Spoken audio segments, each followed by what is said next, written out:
Oh, hello there. You just interrupted me while I was playing some Halo Reach over Xbox Live. You know, these online games are sure a lot of fun to play. Anyways, I'm Paul Hang, and I live in San Jose, California. I'm a gamer, primarily a first-person shooter gamer. I do play other genres too, but nothing beats the FPS genre in my opinion. I have my reasons why I prefer it, but that's not the case for this video. I want to talk about the single-player side of the FPS genre and their design philosophy, because I personally believe it's taking a lot of steps backwards compared to the older games, which is not ideal at all. For the multiplayer side, I think it's great. A lot of shooters are trying to be more multiplayer driven, and there are things that multiplayer does do better than single player games. However, I am not just a multiplayer only type of guy. I also love playing single player games too, and it's what I prefer at the end of the day.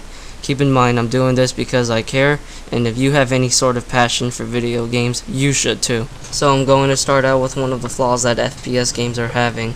A one-night stand experience is a moment where the game wows you in your first playthrough, but as time goes on, the quality decreases. A good example is the going hunting level from Battlefield 3.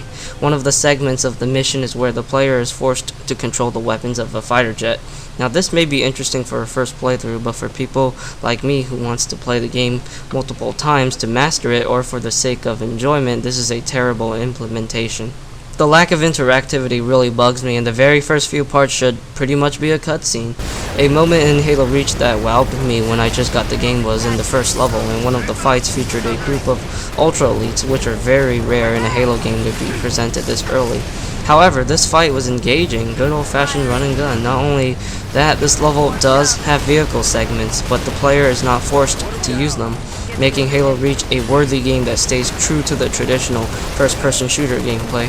Now, this level in Reach actually doesn't start with any action at all for a couple of minutes, but it does build up. Once the build-up is over, you get into a lot of fun fights, unlike the level in Battlefield 3 where it just takes forever to get ready and it doesn't even have any first-person gameplay. Just look at the video, it's more exciting and enjoyable to watch, and even playing too. What is the point of having levels where you cannot see your gun, ammo, health, whatever? These are so dumb and pointless. I pay money to play a first-person shooter, not a jet simulation. I don't hate vehicles. I think they're great in shooters, and they do change up the pace and bring variety, but those one-night stand moments only last for a short amount of time, while well-designed moments like the one I mentioned in Halo Reach will stay strong as time goes on. Your first playthrough should always be your roughest one, mainly because it's a blind playthrough. You don't have any knowledge of the game. For example, Doom's E4M6 had a part where you had to encounter the Cyber Demon, and when I was a lot younger, that Cyber Demon annoyed the hell out of me. In Halo Combat Evolved, I got lost in 343 Guilty Spark. This gameplay you're watching, it took me some deaths to finally make this route playable. I know what some of you guys are thinking. Oh, so you want games to be frustrating and hard. No, it's just that there needs to be moments that let me come back and play it with knowledge, so I enjoy the game even more than my first playthrough. You know, part of life is trials and tribulations. You learn from your mistakes. If a game just tells you what to do and you always figure it out, what's the point of playing it? Every game should never be enjoyable at its fullest extent in the first playthrough, but only when you master it.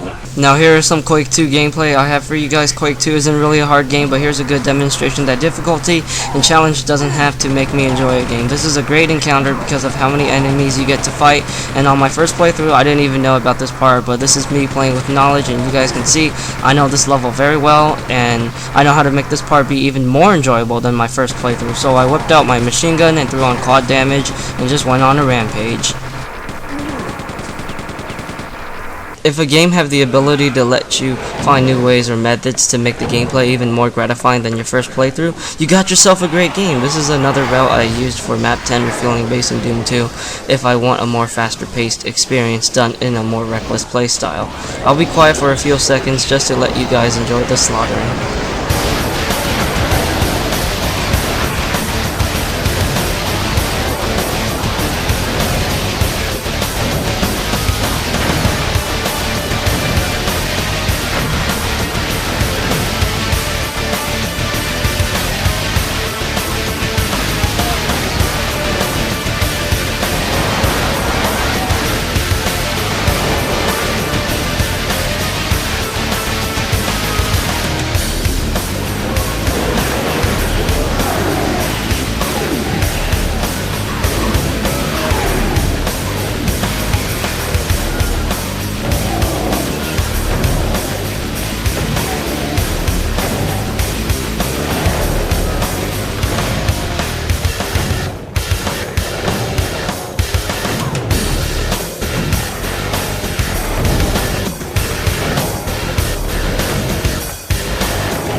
When I first played this level, I didn't use that route because I had no idea what to expect. However, thanks to Doom 2's great level design, I can discover it on my own. Also, there are multiple ways for you to play on this level, and this is not the only level that allows you to do that. Sure, it isn't the real sandbox style, but it's still nice to have these types of design rather than the extremely linear choice.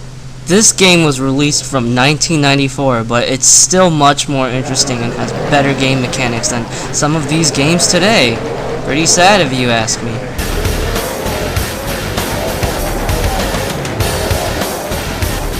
So that's pretty much it for the one night stand experience. Now I'm going to jump on standards. It's very important to follow standards so you can make sure it sells, because at the end of the day this is a job, but you also gotta have your own reasons or ideas to compete at the same time. However, just because it's the standard doesn't mean there isn't any room to improve upon. So today's FPS game that's setting standards is Call of Duty. Call of Duty, how do I feel about this franchise? I like it a lot. Great multiplayer experience, obviously. But is it a perfect game? No, it isn't. I never really liked the campaign so much in Call of Duty 4. And the campaigns to me in the games after COD 4 have always felt kind of meh when you compare it to the multiplayer component.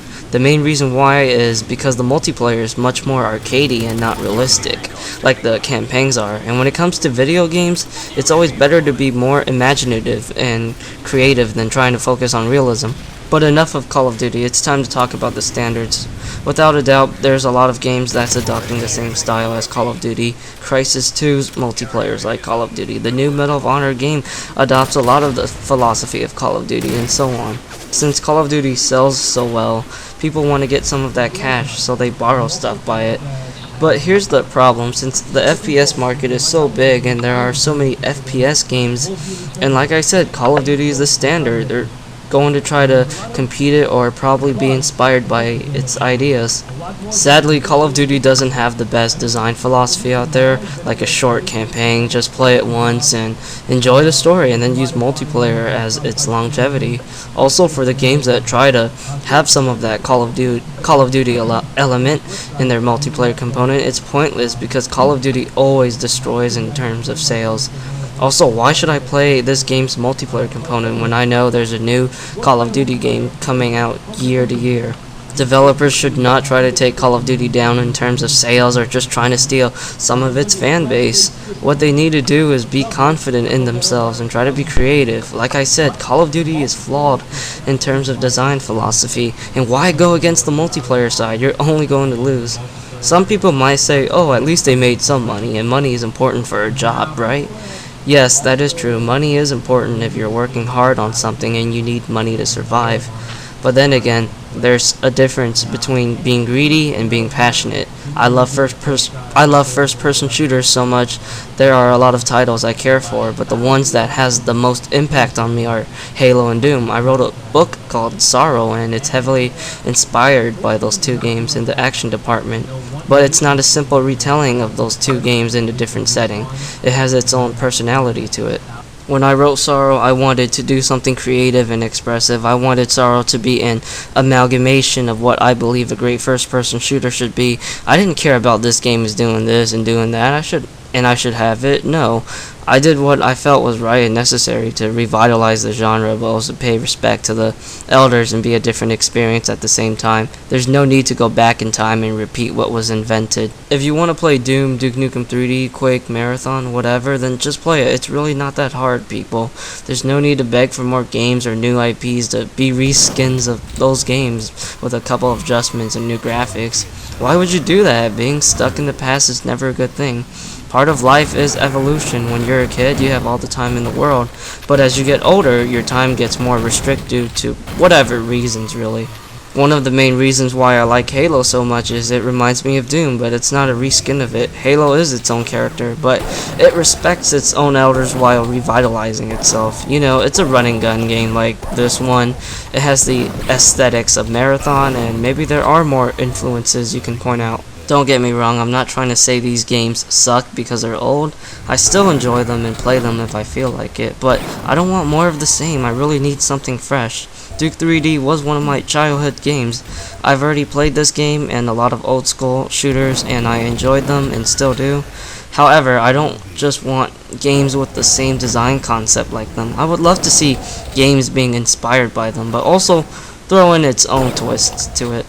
Also, if you're curious on my thoughts of Duke Nukem Forever, I didn't really think it was that bad. It kind of took the, series in the right direction, although it did have mistakes, but it was totally a Duke Nukem game. I enjoyed it. Okay, I think we're done with the standards for first-person shooters. Now we're going to jump into game design, which I feel is very, very important when making a game. Is it a single-player driven game or multiplayer focused? Stuff like that. Now, I'm going back to Battlefield 3. I know the Battlefield series have always been more of a multiplayer-based game than single-player, which I'm fine. I like playing both game modes if they're done right, that is. So Battlefield 3's multiplayer, if anyone isn't too familiar with it, it's essentially like a battlefield simulator. It tries to capture the war experience in a video game. You can walk on the ground, drive vehicles, and you gotta work together with your squad. The definitive version is the PC version, mainly because it supports the most players due to the console's limited hardware. Since I already stated that one of the missions of Battlefield 3 was terrible, and I've watched other missions of the game, and it has to be one of the worst professionally designed single-player campaigns I've ever seen in my life. It literally feels like a tech demo than an actual campaign. So DICE, why didn't you just make it all multiplayer then? I'm sure a lot of your core fans would love that. I can totally understand it's to compete against Call of Duty, but remember what I said about Call of Duty. It had a terrible design philosophy. If I give somebody who loves the single player experience and they find out they can beat it in 4 to 5 hours, they're going to hate it. But if I give that person Borderlands, that person might appreciate it more.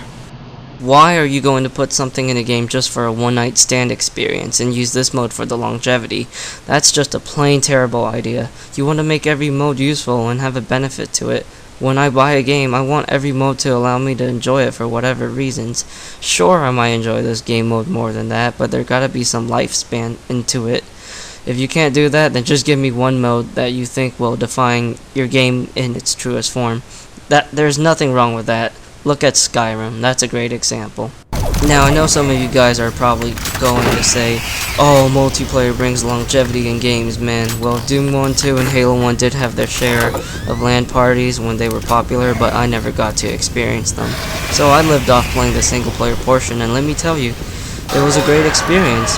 For the Doom games, I mostly played the actual game because I know Doom has a strong modding community behind it, but even without the user-generated content, I still enjoyed the game a lot.